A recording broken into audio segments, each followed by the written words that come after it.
dapat Today mali we're flipping this bottle sa about this. nangyaring kidnapping kay Pangulong Duterte. Eto, tinumbok yan na. Wala nang paligoy-ligoy.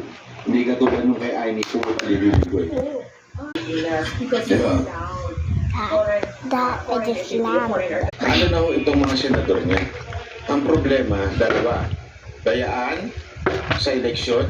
Hindi natin alam kung sinong gagawa nun. Kung paano nila gagawin yun. Pero posible ho yan. Pangalawa, ay yung pong bilihang nagaganap po sa ground. Kasi alam nyo, yan yung bagay na nangyayari talaga eh. Masakit man isipin pero totoong nangyayari yan. At sabi nga niya dito eh, ang kwento nga nasa Zamboanga sila niyan eh, 4 na beses sa isang araw namimili ng boto.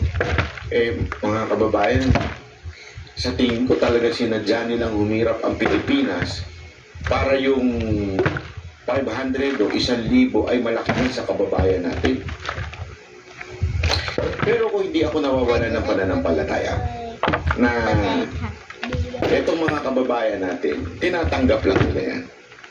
Kayong mga kababayan natin na nakikinig all around the world in the Philippines, if you're listening, accept the money because it is your money. It is taxpayers' money. Bye, It's not the guys. money of this politician. For 1 minute.